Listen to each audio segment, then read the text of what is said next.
Famous omelette pizza वाली। नासिक शहर में रहने वाला सुमित रेलवे स्टेशन पर साफ सफाई का काम करता था और उसकी पत्नी माला लोगों के घरों में साफ सफाई और खाना बनाने का काम करती थी। उनकी एक बेटी थी रिया, जिससे उनकी जिंदगी जैसे तैसे कट रही थी, लेकिन फिर भी वो दोनों खुश थे। रेलवे स्टेशन से घर लौटते वक्त रास्ते में सब्जी मंडी पड़ती थी, जहाँ से दुकानदार कुछ सड़ी गली सब्जियां फेंक देते थे, जिनसे छांट कर धीरज कुछ सब्जियां घर ले आता था। ले माला, आज ये बैंगन मिले हैं, ऐसा कर तू यही बना ले। दोनों आज बैंगन और रोटी खाकर ही सो जाएंगे। जी ठीक है, आप हाथ मुंह धो लीजिए, मैं भी तब तक इन्हें चूल्हे पर चढ़ा देती। ऐसे ही कुछ दिन बीते। एक रोज माला अपनी मालकिन के घर खाना बनाने लगती है, लेकिन वो सारा फ्रिज खंगालती है तो वहाँ कोई भी सब्जी नहीं बची होती। अरे ये क्या, आज तो कोई भी सब्जी नहीं है घर में, ऐसे में बनाऊं क्या? वो इस बारे में मालकिन से बात करती है। मालकिन, आज तो घर में कुछ सब्जी नहीं है, आज नाश्ते में क्या बनाऊं? अरे मैं कल सब्जी लाना भूल गई और इस वक्त तो बारिश भी तेज हो रही है। फ्रिज में अंडे रखे हुए हैं, कुछ देख उन्हीं को बना दे, लेकिन हाँ साथ में पराठे मत बनाना, 2 दिन से पराठे खाकर ना मन भर गया है। बस फिर क्या था, माला रसोई में गई और उसने फ्रिज से अंडे निकाले। तभी उसकी नजर सामने रखे पिज्जा बेस पर गई। उसने बिना सोचे समझे वो कर डाला जो वो हमेशा करती थी, यानी कि खाने में एक्सपेरिमेंट। कुछ देर बाद उसने पिज्जा का बेस उठाया और उसे रख दिया, जिसके बाद उसने उस पर ऑमलेट बनाकर डाल दिया और इस तरह ऑमलेट पिज्जा बनकर तैयार कर दिया। अरे संजना, मुझे तो बहुत देर हो रही है, ऐसा करो मेरा नाश्ता पैक ही कर दो, मैं ऑफिस जाकर ही ब्रेकफास्ट कर लूंगा। माला ने मालिक के कहने पर उनका ब्रेकफास्ट पैक कर दिया और वो कार में बैठकर ऑफिस के लिए निकल गई। कुछ देर बाद बारिश थम गई तो माला भी घर चली गई और संजना अपनी बेटी के साथ बैठकर ब्रेकफास्ट करने लगी। अरे वाह, क्या कमाल का ऑमलेट पिज्जा बनाया माला ने। हाँ मम्मी, ये तो मुझे भी बड़ा पसंद आया। फिर अगले दिन जब माला काम पर आई, अरे माला, कल तो तुम्हारा बनाया हुआ ऑमलेट पिज्जा कमाल कर गया। मतलब मुझे और रूहानी को तो पसंद आए, साथ ही तेरे मालिक के ऑफिस के दोस्तों को भी उसकी खुशबू ने अपनी तरफ खींच लिया और वो सब अब वही खाने लगे, जिसका नतीजा ये हुआ कि तेरे मालिक ने आज फिर से ऑमलेट पिज्जा की डिमांड की है। इसलिए तो आज ढेर सारे ऑमलेट पिज्जा बना दे, आज वो अपने ऑफिस लेकर जाएंगे। सामान सब मैं ले आई हूँ, अंदर किचन में रखा है। माला अंदर रसोई में जाकर फिर से ऑमलेट पिज्जा की तैयारी करने लगती है। इसके बाद वो मालिक को ऑमलेट पिज्जा बनाकर दे देती है। साथ ही उस रोज रूहानी और संजना भी 2-2 ऑमलेट पिज्जा खाते हैं। अब आखिर में 3 ऑमलेट पिज्जा बच जाते हैं। काम खत्म करके माला घर जाने लगती है, तब संजना उससे, अरे माला, ये 3 ऑमलेट पिज्जा तू भी घर ले जा, तेरी बेटी भी चख लेगी। संजना वो ऑमलेट पिज्जा लेकर घर आ जाती है और उस शाम वो खाने में वही खाते हैं। माला की बेटी और पति भी जब वो पिज्जा ऑमलेट खाते हैं तो उसकी खूब तारीफ करते हैं। अरे बाबा जी से देखो मेरी तारीफ किए जा रहा है। हाँ माँ, सच में ये तो बड़ी ही अच्छी चीज है। ऐसे कुछ दिन बीत जाते हैं। एक रोज, अब रिया बड़ी क्लास में जा रही है माला, और घर के खर्चे बढ़ते जा रहे हैं। अब इतने से पैसों का कुछ नहीं होगा, हमें अब कमाई बढ़ानी होगी। आप ठीक कहते हैं जी, मुझे कल मालकिन के पास काम करते हुए 4 साल हो जाएंगे। मैं कल ही उनसे तनख्वाह बढ़ाने की बात करूंगी। फिर अगले दिन वो इस बारे में अपनी मालकिन से जाकर बात करती है। अरे ऐसे कैसे बढ़ा दूं तनख्वाह माला, मुफ्त के पैसे थोड़ी ना आ रहे, और हम 3 जन का खाना तो बनाती है तू, उसमें से भी कभी बच जाए तो तू ले जाती है। और मैंने अपनी सहेलियों से भी पता किया है, वो सब इतने ही पैसे देती हैं, इसीलिए मैं भी और पैसे नहीं दूंगी। तेरे काम के 4000 ही बहुत है, अगर तुम्हें तनख्वाह कम लगती है तो तुम काम छोड़कर चली जाओ। नहीं नहीं मालकिन, मैं भी काम नहीं छोड़ूंगी। मायूस होकर माला घर आ जाती है। वो काम इसलिए नहीं छोड़ना चाहती थी क्योंकि वो जानती थी कि न जाने उसके बाद उसे नया काम मिलने में कितना समय लगेगा। माला घर आकर खाना बनाने लगी। ऐसी शाम हो गई और बाहर तेज बारिश शुरू हो गई। माला बार बार दरवाजे पर जाकर उसकी राह देखती है। माँ, बाबा अभी तक नहीं आए, कहाँ रह गए? वही तो नहीं पता रिया, मैं भी यही सोच रही हूँ। तभी धीरज का दोस्त रमेश और उमेश उसे सहारा देकर घर लाते। भाभी जी, बारिश में घर आ रहा था और इनका पैर गड्ढे में फंस गया, इस कारण इनके पैर में फ्रैक्चर आ गया और अब डॉक्टर ने इन्हें 1 महीने तक बिस्तर पर लेटने के लिए कहा है। हे प्रभु, पहले ही हम गरीबों पर मुसीबतें कम थी जो और डाल दी, अब हम क्या करेंगे? 1 महीने की बात है, फिर सब ठीक हो जाएगा। अच्छा, तुमने अपनी मालकिन से पैसे बढ़ाने की बात की? हाँ सुमित, लेकिन उन्होंने मना कर दिया। खैर, अब मैं खाना बना देती हूँ। फिर माला सबके लिए खिचड़ी बनाती है, जिसे खाकर वो सो जाते हैं। फिर अगले दिन जब वो काम पर जाती है तो देखती है कि मालकिन के घर का दरवाजा कोई और नौकरानी खोलती है। तू कौन है रे? मैं यहाँ काम करती हूँ। करती हूँ नहीं, करती थी, अब मालकिन ने मुझे काम पर रख लिया है। क्या मतलब? एक बार मालकिन को बुलाओ। तभी संजना बाहर आती है। क्या बात है माला, तुम्हें समझ नहीं आता? अब से तुम्हें काम पर आने की कोई जरूरत नहीं है। तुम पैसे बढ़ाने की बात कर रही थी, ये देखो मेरी फ्रेंड ने तुमसे भी आधी तनख्वाह में लड़की दी है। ये सिर्फ 2000 में यहाँ काम करने के लिए तैयार है। ये लो अपना हिसाब, और अब से काम पर आने की जरूरत नहीं है। लेकिन मालकिन, कहा ना, आप जाओ यहाँ से। माला वहाँ से चली जाती है और अब वो काफी परेशान हो जाती है और घर आकर ये बात सुमित को बताती है। आप चिंता मत करिए, कुछ न कुछ उपाय निकल आएगा। अच्छा रिया बेटी, तुम अपने बाबा का ख्याल रखना, मैं तब तक मंडी से कुछ सब्जियां बिन कर ले आती हूँ। अब वो बाजार चली जाती है और कुछ देर बाद मंडी से छांट कर कुछ सब्जियां इकट्ठी कर लेती है। फिर घर लौटते वक्त माला की नजर सड़क किनारे लगे तरह तरह के ठेलों पर जाती है, जिसमें कई तरह का खाने का सामान बिक रहा था और लोगों की उनके पास अच्छी खासी भीड़ लगी हुई थी। आजकल लोगों को ये ठेलों का खाना कितना पसंद आता है, क्यों ना मैं भी अपना ऐसा ही कोई ठेला खोल लूं, लेकिन आखिर क्या बनाकर बेचूं। यही सोचते सोचते वो घर आ जाती है। तभी उसकी बेटी उससे कहती है, माँ आज वही ऑमलेट पिज्जा खाने का मन हो रहा है जो तुमने उस दिन बनाया था। Omelette pizza? हाँ, क्यों ना मैं वही बनाकर बेच दूं। अरे क्या हुआ माला, किस सोच में पड़ गई? फिर माला उसे सारी बात बताती है। हाँ, आइडिया बुरा नहीं है, वैसे भी ऑमलेट पिज्जा तुम कमाल का बनाती है।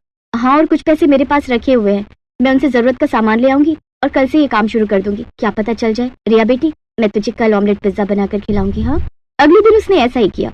उसने पड़ोस के शर्मा अंकल के पास से उनका पुराना खड़ा ठेला खरीदा और फिर उसमें जरूरत का सामान लेकर ऑमलेट पिज्जा बनाकर बेचने लगी। ऑमलेट पिज्जा, ये नाम तो पहली बार सुना है, खाकर देखते हैं कितने का बहन जी? सिर्फ 8 रुपए का। अच्छा, फिर तो एक बना दीजिए। अब इसके बाद एक और भी ग्राहक उसके पास आने लगे और पहले दिन ही उसकी अच्छी कमाई होने लगी। पूरी 600 रुपए की कमाई हुई है। अब धीरे धीरे माला के पास और भी ग्राहक आने लगते हैं और कुछ ही दिनों में उनके पास और भी ग्राहक आ जाते हैं। अब धीरे धीरे माला के पास हर दिन के साथ ग्राहक बढ़ने लगते हैं और 20 दिन बाद ही वो 600 से 1000 रुपए कमाई एक दिन में करने लगी। कुछ ही दिनों में वो फेमस ऑमलेट पिज्जा वाली के नाम से जानी जाने लगी।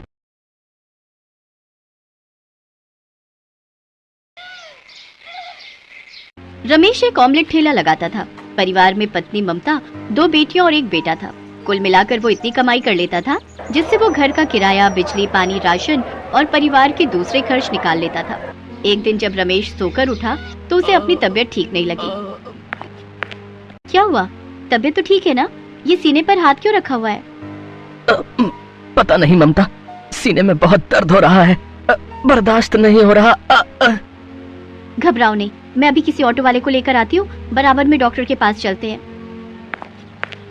ममता ऑटो लेकर आती है। वहीं बराबर में एक डॉक्टर का क्लिनिक था। डॉक्टर रमेश का ईसीजी करता है और उसमें कुछ कमियां आती हैं। रमेश, तुम्हारे ईसीजी में गड़बड़ आई है।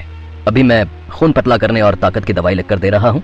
अभी कम से कम 10 से 12 दिन तुम घर पर आराम करो, उसके बाद ही काम पर जाना और बाकी भाग दौड़ वाले काम करो, समझ गए? ज्यादा अपने शरीर से काम लिया तो दिल की बीमारी भी हो सकती है और यकीनन आगे चलकर ये हानिकारक है।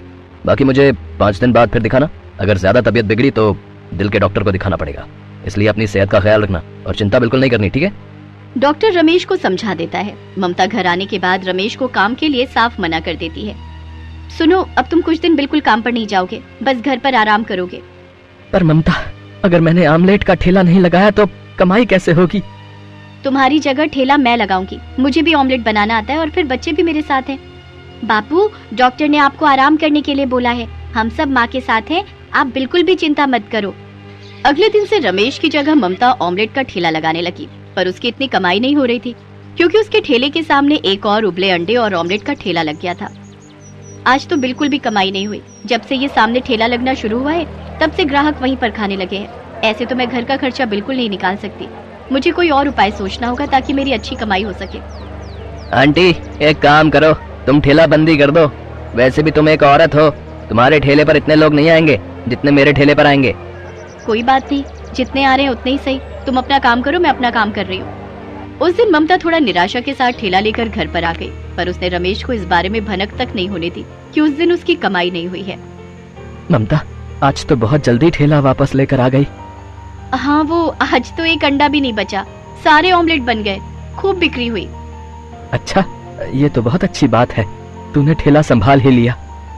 ममता हल्की सी मुस्कान के साथ मुस्कुरा देती है, पर उसके मन में चिंता थी कि वो कैसे घर का खर्चा निकाले।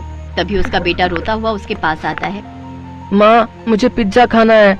मेरा दोस्त पिज्जा खा रहा था, उसने मुझे नहीं दिया। अब इस समय मैं पिज्जा कहाँ से लाऊं? नहीं, मुझे पिज्जा खाना है माँ। ममता का बेटा राजू रोए जा रहा था, वो चुप ही नहीं हो रहा था। माँ, मुझे और निशा को आप ऑमलेट बना दो, हम ऑमलेट खा लेंगे। तो ठीक है, मैं तुम सबके लिए ऑमलेट बनाती हूँ। नहीं, मुझे ऑमलेट नहीं, पिज्जा ऑमलेट खाना है। आप मुझे ऑमलेट का पिज्जा बना कर दो। ऑमलेट का पिज्जा वो कैसे बनाऊंगी? एक बार कोशिश करती हूँ, पिज्जा ऑमलेट कैसे बनेगा। ममता कुछ सब्जियां डालकर एक बहुत ही बढ़िया पिज्जा ऑमलेट तैयार करती है।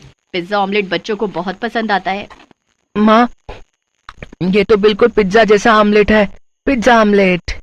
माँ, अब तो तुम ये अपने ठेले पर भी बना सकती हो। पता है सबको बहुत अच्छा लगेगा। बहुत टेस्टी बनाया है आपने ये पिज्जा ऑमलेट। अरे ममता, तूने तो आमलेट को नया ही बना दिया, बिल्कुल नया तरीका। मैं सोच रही हूँ मैं ये नए तरीके का ऑमलेट यानी पिज्जा ऑमलेट ठेले पर भी बनाऊंगी। मुझे लगता है इससे बिक्री अच्छी होगी। अगले दिन से ममता ने सोच लिया था कि वो अब अपने ठेले पर पिज्जा ऑमलेट बनाना शुरू करेगी। ममता के पिज्जा ऑमलेट बनाने का विचार सही रहा। धीरे धीरे ममता के ठेले पर लोग पिज्जा ऑमलेट खाने के लिए आने लगे। उसका पिज्जा ऑमलेट स्वादिष्ट होने के साथ साथ बहुत स्वास्थ्यवर्धक भी था, क्योंकि उसमें बहुत ही कम तेल होने के साथ साथ ढेर सारी सब्जियों का इस्तेमाल होता था।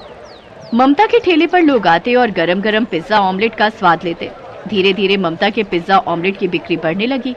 ममता के सामने जो ऑमलेट का ठेला लगा होता था, उसकी जगह वो लड़का पहले ही ऑमलेट ठेला बदलकर चाप और रुमाली रोटी का ठेला लगा चुका था। आंटी मुझे माफ करना, मैंने एक औरत की ताकत को नहीं पहचाना। आपने ये साबित कर दिया कि अगर एक औरत चाहे तो वो क्या नहीं कर सकती। सॉरी आंटी, मैंने आपको उस दिन बहुत गलत बोला था, पर आपने तो ये पिज्जा ऑमलेट बनाकर ऑमलेट को एक नया रूप दिया है। ये देखकर मुझे बहुत हैरानी भी होती है और खुशी भी। बेटा, मैं भी तुम्हारे काम के लिए दुआ करती हूँ कि तुम्हारा काम भी अच्छा चले। हमेशा याद रखो, ईमानदारी से काम करना, फिर तुम्हें काम में बहुत सफलता मिलेगी। बाकी अब तुमने इतनी तारीफ की है तो ये लो, एक पिज्जा ऑमलेट तुम भी खाओ। Thank you aunty. आंटी बहुत बढ़िया, बहुत ही स्वादिष्ट है ये पिज्जा ऑमलेट। ममता पिज्जा ऑमलेट बना रही थी। एक दिन एक फूड ब्लॉगर जिसका नाम आनंद था, रेड लाइट पर उसकी नजर ममता के पिज्जा ऑमलेट ठेले पर पड़ी और वो अपनी गाड़ी को साइड करके ममता के पास आया। ये कुछ नया है, पिज्जा ऑमलेट। सुनो रागिनी, और कहीं तो कुछ मिलेगा नहीं, क्या यहीं से कुछ खा लें? हाँ, यहीं से खिला दो ना, बच्चों को बहुत भूख लगी है। काफी देर से सफर पर निकले हुए हैं, घर पहुंचने में भी अभी टाइम लग जाएगा। बहन जी, पिज्जा ऑमलेट ये ट्राई करवाना, क्या चीज है? एक बार खाकर देखते हैं, अच्छा लगेगा तो और प्लेट्स बनवा लेंगे। जी साहब, अभी देती हूँ। आनंद ने जब पिज्जा ऑमलेट ट्राई किया तो उसे बहुत टेस्टी लगा। उसकी वाइफ को, उसके बच्चों को ये नई डिश बहुत पसंद आई। ये तो बहुत ही बढ़िया कमाल की डिश है। आप ये कितने समय से बना रही हैं? कुछ इस बारे में बताइए। मैं फूड ब्लॉगर हूँ और मैं फूड की वीडियोस डालता हूँ। साहब, मैं क्या ही बताऊं, पहले मेरे पति ऑमलेट ठेला लगाते थे, पर उन्हें डॉक्टर ने आराम करने के लिए बोला है। उसके बाद एक दिन जब ये पिज्जा ऑमलेट घर पर बनाया तो सबको अच्छा लगा, तो मैं ठेले पर यही पिज्जा ऑमलेट बनाने लगी। अब तो बस खर्चा निकल आता है, घर का किराया, बिजली पानी, सब जो भी है इसी ठेले से कमाई होती है। ओह, चलिए कोई बात नहीं, दुख सुख तो जीवन में आते ही रहते हैं। मैं आपकी हेल्प कर सकता हूँ ताकि आपकी और अच्छी कमाई हो। मैं आपकी ये रेसिपी लोगों तक पहुंचाना चाहता हूँ। क्या मैं अपनी वाइफ के साथ आपका एक वीडियो बना सकता हूँ? हाँ, बना लीजिए, कोई बात नहीं। हेलो फ्रेंड्स, तो आप सबको मैं बताना चाहूंगा, मैं हूँ ममता जी के पिज्जा ऑमलेट ठेले पर।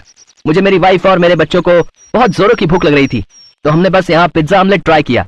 तो मुझे लगा कि मैं आप तक ये वीडियो जरूर पहुंचाऊं। आप सभी एक बार ये पिज्जा ऑमलेट जरूर ट्राई कीजिएगा, मुझे तो बहुत बढ़िया लगा है। रागिनी, तुम्हें कैसा लगा है? मुझे तो बहुत मस्त, बहुत टेस्टी। मैं तो अब रोजाना यहाँ खाने आने वाली हूँ। तो बस तो देर किस बात की है, भूख मिटानी है और वो भी हेल्दी फूड के साथ। तो आइए ममता जी के पिज्जा ऑमलेट ठेले पर। आनंद सोशल मीडिया पर बहुत फेमस था। उसने सोशल मीडिया पर ममता के पिज्जा ऑमलेट ठेले की वीडियो फैला दी। अब तो दूर दूर से लोग उसके पिज्जा ऑमलेट ठेले पर आने लगे। ममता ने अपनी मेहनत और लगन से अपने पिज्जा ऑमलेट को बहुत सफल बिजनेस बना लिया। रमेश अपनी ममता की मेहनत से बहुत खुश था। अब वो दोनों मिलकर एक नए बिजनेस पिज्जा ऑमलेट के बिजनेस को आगे बढ़ाते हैं और अपने बच्चों को फिर से अच्छी शिक्षा देने के लिए स्कूल में भी पढ़ाते हैं।